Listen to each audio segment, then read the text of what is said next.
Assalamualaikum warahmatullahi taala wabarakatuh. Hari ini saya punya telefon jauh daripada saya Kenapa? Kerana saya nak test saya punya wireless microphone. Patut letak kat sini kan? Tak apalah, saya letak kat bawah aja. Bukan nak masuk TV ya. Okey, yang berjenama Go Live Mic. Okey. Terima kasih kepada abang yang menghantar wireless microphone ini, dan juga terima kasih kepada adik yang menghantar harum manis. Jadi saya dapat 2 kotak hari ini ya. Ini adalah transmitter, yang dekat handphone saya adalah receiver. Jadi saya bukan nak cerita pasal transmitter, bukan nak cerita pasal receiver, cuma nak tunjuk saya ada wireless microphone. Okay. Tetapi yang sebenar nak tunjuk kat sini adalah dua persoalan datang daripada dua orang postgraduate, okey, dalam bidang yang saya tak sure ya, tapi saya rasa macam bidang marketing dan bisnes. Bertanya kepada saya, kajiannya adalah kajian fuzzy di metal. Pernah dengar tak? Fuzzy di metal. Saya pun tak pernah dengar. Baru 2-3 hari saya dengar, saya pun berfikir apa benda tu. Akhirnya saya buat sikit pembacaan. Oleh kerana ada perkataan fuzzy itu, saya menjangkakan dia ada kena-mengena dengan fuzzy Delphi. Satu lagi method. Okey, jadi saya faham fuzzy Delphi, tapi saya tak pernah dengar fuzzy method. Saya faham fuzzy Delphi, saya tak pernah dengar fuzzy D metal. DEMATEL. Harap-harap tak silap D metal. Itu ringkasan daripada satu maksud yang panjang. Okey, bukan di metal tu perkataan ni, itulah macam akronim ya, yang telah diringkaskan. Okey, prinsip kajian ini adalah menggunakan interview pakar untuk mengetahui suatu perkara yang maybe tidak jelas dalam teori. Sebagai contohnya, katalah seorang pelajar ingin mengetahui apakah elemen-elemen penting yang digunakan oleh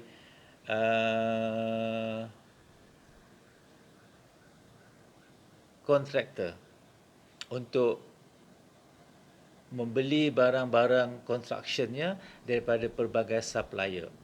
Jadi maybe dia interview dalam katakan 20 orang kontraktor, dan macam mana kontraktor ni memilih supplier. Tentulah dipilih kontraktor yang dianggap expert, yang telah berjaya. Okey, dan maybe juga dia boleh ambil juga mereka-mereka yang expert dari segi teori, daripada teori supply and demand.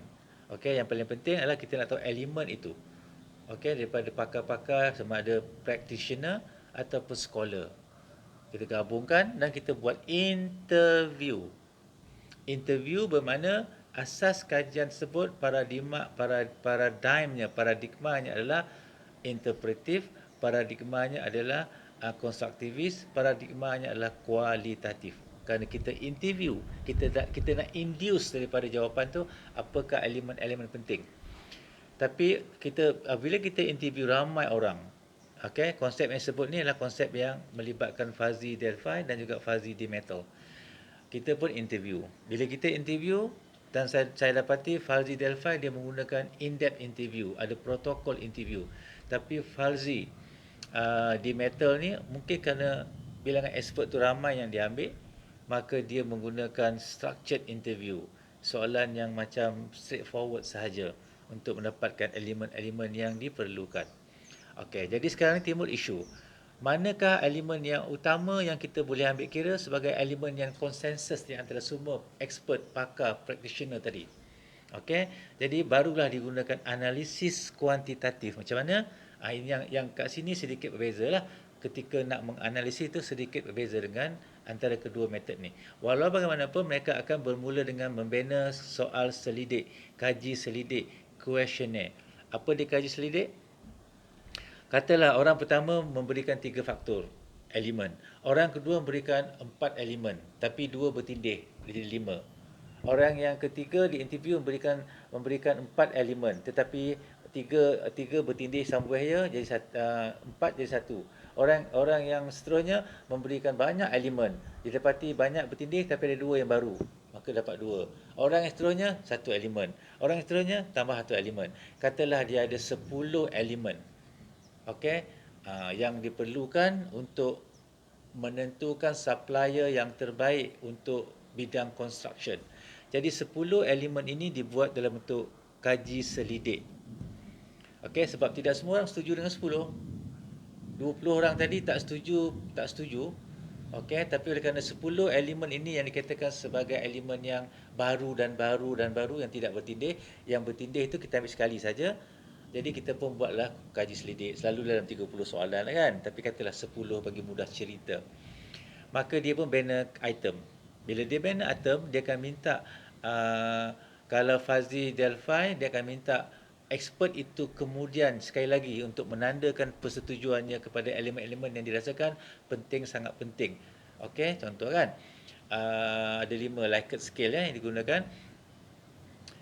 Akhirnya setelah habis semua itu, maka dia diproses sama juga macam di metal ni, dia proses menggunakan fuzzy number.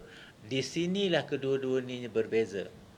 Okey, yang ini fuzzy Delphi pada saya lebih mudah sedikit computation dia, tapi bahagian fuzzy di metal tu agak complicated sikit dia punya pengiraan dia, tetapi kedua-duanya masih menggunakan konsep fuzzy number.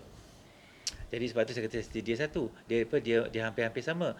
Dan akhirnya mereka menganalisis secara kuantitatif konsensus yang telah dipersetujui, dan itulah dikatakan sebagai finding. Okey. Jadi apakah design research ni? Jadi untuk menulis tentulah sukar. Saya mencadangkan kita tulis begini ya.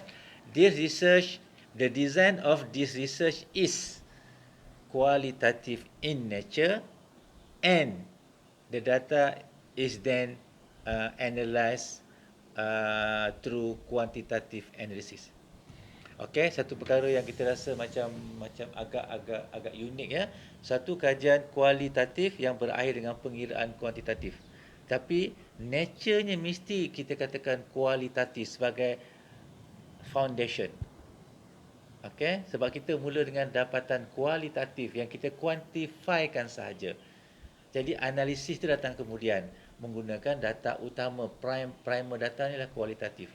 Maka dengan itu kita mengatakan design adalah design atau paradigma kualitatif ataupun qualitative approach, tak kisahlah, but analyze through quantitative analysis. Tak ada masalah sebab itulah proses dia. Okey, kalau orang tanya, dia bukan kuanti dan dia bukan kuali sepenuhnya, tetapi paradigmnya saja kuali, tapi analyze by using kuanti. Okey, tak ada masalah ya. Benda tu namakan macam hybrid lah juga kot, so on and so forth. Okey, jadi itu sahaja yang sempat saya berkongsi dengan anda. Okey, harap-harap menjadilah saya punya rakaman pertama ini dengan menggunakan mikrofon. Selalu tak kat sini kan, adalah orang tu letakkan kan, ni tak ada orang letak, kita letak kat bawah. Okey, terima kasihlah kepada yang telah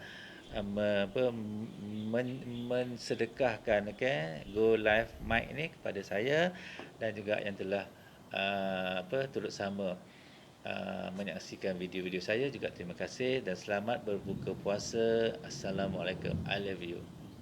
Bye bye.